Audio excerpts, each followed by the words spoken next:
हरे कृष्णा। राधे राधे दोस्तों। अश्विन मास विष्णु कृष्ण जी को अत्यंत प्रिय है।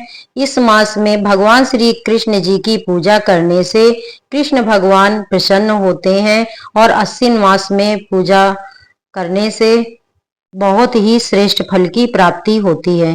अश्विन मास में ठाकुर जी के एक भक्त की कहानी। ठाकुर जी के एक भक्त थे घटम जी। अब भी घाटम जी जो थे वह कोई वैसे ऐसे वैसे नहीं थे कि बचपन से ही चोर थे, यानी कि उनके पैदा होते ही उन्हें चोरी करने के संस्कार दिए गए थे। चोरी करना, डाका डालना, लूटपाट करना यह घाटम जी का खानदानी व्यापार था। एक बार घाटम जी किसी वन में किसी को लूटने की तलाश में घूम रहे थे। उन्होंने देखा कि किसी वृक्ष के नीचे अश्रु प्रवाहित करते हुए कोई संत दिखाई दिए। संतों के दर्शन से तत्काल पाप नष्ट हो जाते हैं। तीर्थों का लाभ तो बहुत समय बाद मिलता है, लेकिन संतों के दर्शन का लाभ उसी क्षण मिल जाता है।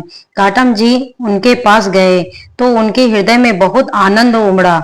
उनका मन बहुत ही हुआ कि वह उन्हें झुककर प्रणाम करें और उन्होंने सिर झुकाकर उन्हें प्रणाम किया। उन्होंने अपने जीवन में पहली बार किसी को प्रणाम किया। उन संत ने देखा कि कोई उन्हें प्रणाम कर रहा है। संत को बड़ा आनंद आया और जीव पर प्रभु की कृपा होती है। घाटम जी ने सोचा कि ऐसा कौन सा सुख है जिनसे बिना किसी भोग सामग्री और व्यवस्था के भी उसके अश्रु प्रवाहित हो रहे हैं।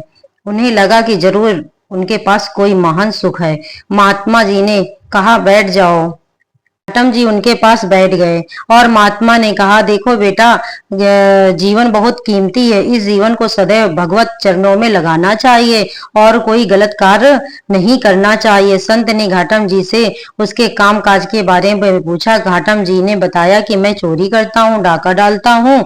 महात्मा जी ने कहा, यह तो बहुत निंदनीय कार्य है। दूसरों का धन चुराने से और उन्हें पीड़ा देने से इस लोक और परलोक में सब नष्ट हो जाता है। तुम्हारे ऊपर भगवान की कृपा हुई है, नियम लो कि तुम आज के बाद कभी चोरी नहीं करोगे। घाटम जी ने हाथ जोड़कर कहा, यह नहीं हो सकता है, क्योंकि मैं बचपन से ही ये सब कार्य कर रहा हूँ और ये मेरी जीविका का साधन है।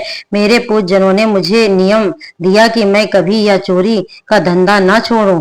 आप में मुझे विशेष श्रद्धा दिखी, मेरे हृदय में एक खिंचाव दिखा। आप इसके सिवा और जो चाहें मुझसे कह सकते हैं। यदि मैं आपको वचन दे दूंगा तो आजीवन वही करूंगा जो आप कहेंगे। उन संत ने कहा कि अगर तुम चोरी करना नहीं छोड़ सकते हो तो मेरी एक चार बातें मान लो। पहली बात, सदैव सत्य बोलो। दूसरी बात, साधु सेवा में रुचि रखना। जब भी कोई संत दिखाई दे उन्हें प्रणाम करना और उनसे आदर और विनम्रता से बात करना। कभी दूसरे घर संत आ जाएं तो उन्हें भूखा मत जाने देना। तीसरी बात, बिना प्रभु को कुछ अर्पण किए जल न पीना और अन्न न खाना। चौथी बात, कहीं भी अगर भगवान की आरती हो रही हो तो बिना दर्शन किए और कहीं मत जाना। इन्हें संत जी की ये चारों बातें मान ली। जी उन्हें उनकी बात मान ली और जो लूटपाट का धन होता उससे वे साधु सेवा में लगाने लगे और फिर जो बचता वो अपने परिवार को खिलाते। एक दिन संतों की एक मंडली उनके घर आई तो वे उठकर उन्हें प्रणाम किया और सभी को बैठने के लिए सुंदर आसन दिए। उन्होंने देखा कि घर में कुछ खाने के लिए नहीं तो वे बाजार जाकर दुकान से उधार लेकर आए, लेकिन दुकानदारों ने उन्हें मना कर दिया।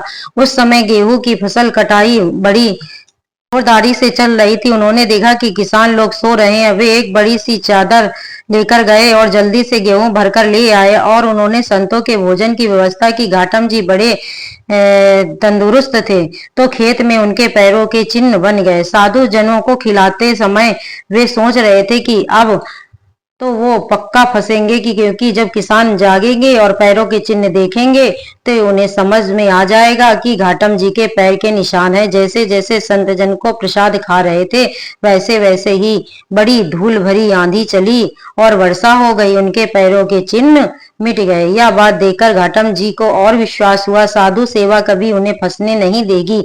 उसके हृदय में बड़ा आनंद हुआ और संत सेवा के प्रति उनकी श्रद्धा बढ़ गई।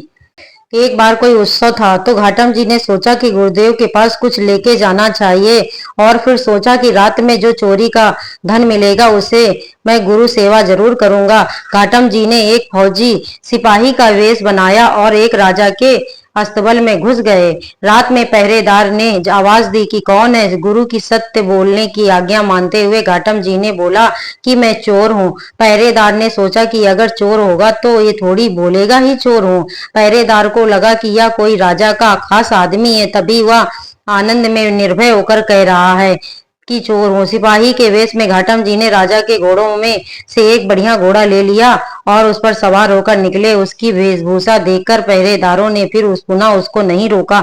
वहां से निकलकर उन्होंने सोचा कि घोड़े को कहीं बेच देंगे और रास्ते में प्रातःकाल ठाकुर जी की मंगला आरती हो रही थी।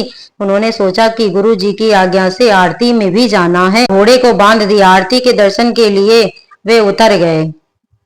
तब राजा के सैनिक जान गए और राजा के सैनिकों ने पीछा किया। पेड़ से घोड़ा बांधकर घाटम जी आरती का दर्शन करने गए कि सिपाहियों ने देखा तो घोड़ा वहीं था, पर उसका रंग बदल गया था।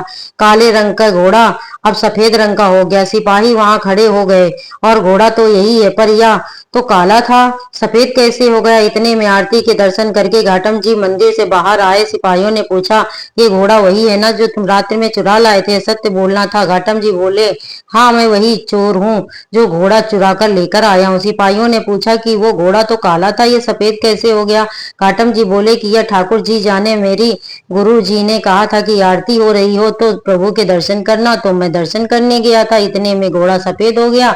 ये मेरे गुरु जी का ही कोई चमत्कार है। यह बात सुनकर सभी सिपाही आश्चर्यचकित।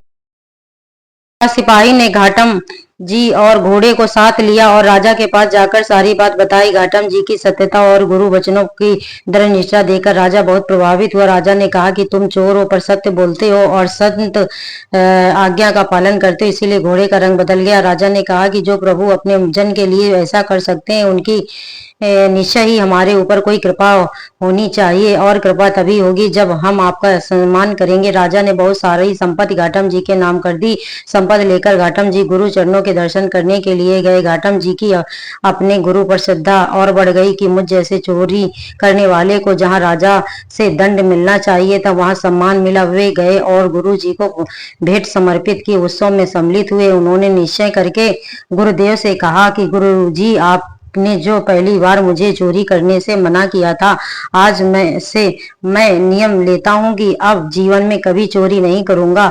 आपकी कृपा से मुझे बोध हो गया कि मैं बहुत गलत कार्य कर रहा हूँ। उन्होंने निश्चय कर लिया कि अब कभी चोरी नहीं करेंगे। घाटम जी को जब सत्संग सुनते हुए और साधु सेवा करते हुए काफी दिन हो गए, अब उनके मन में आया कि ठाकुर जी कैसे दिखते हैं, कभी उनसे मिलना चाहिए। बहुत दिन तक उन्होंने ठाकुर जी नहीं मिले तो उन्हें गुस्सा आ गया। उन्होंने ठाकुर जी से नाराज होकर कहा कि पहले तो मैं बिना नहाते खाता था, अब आपके लिए मैं नहाता खाता हूँ और आपको अर्पित करके खाता हूँ। और पहले मैं कभी कंठी माला और तिलक आदि नहीं लगाता था, पर अब मैं आपके लिए गले में कंठी धारण करता हूँ, माथे पर तिलक लगाता हूँ, केवल आपके लिए। प्रभु, आपके लिए मैं इतना कर रहा हूँ, आप मेरे लिए क्या कर रहे हैं? क्या आप मुझे दर्शन देंगे? प्रभु उनकी ये बात सुनते ही तत्काल प्रकट हो गए। घाटम जी को दर्शन दिए। प्रभु संतों के वचनों को सत्य करने के लिए सदैव तत्पर रहते हैं। सत्संग के प्रभाव से घाटम जी का जीवन पूरा पलट गया। पहले वो सोचते थे कि कहाँ जाकर चोरी करनी है, और अब वे सोचते हैं कौन से साधु कब पधारे और कैसे उनकी सेवा हो। जब वे चोरी करते थे तब सिपाही हथकड़ी लिए उनको बंदी बनाने के लिए घूमते थे, और अब संत समागम हुआ तो लोग उनकी चरण रज को अपने माथे पर लगाते हैं। घाटम जी ने एक संत की शरण ली और उनके वचनों का पालन किया तो वो प्रभु के दर्शन पाकर परम भगवत बन गए। कैसा भी दुष्ट हो, यदि उस पर संत कृपा हो जाए तो उसके लिए भगवत दर्शन और भागवत भक्ति दुर्लभ नहीं रहती। इसीलिए सत्संग सर्वोपरि है। सत्संग से घोर दुष्ट भी महात्मा बन जाता है, जिस प्रकार घाटम जी बने। दोस्तों, मेरा ये वीडियो आपको अच्छा लगे तो प्लीज लाइक और सब्सक्राइब जरूर करें, जिससे मुझे आपका प्यार प्राप्त हो सके। और सब्सक्राइब करेंगे तो उससे मेरी धार्मिक वीडियो आपको मिलती रहेगी। दोस्तों, धन्यवाद।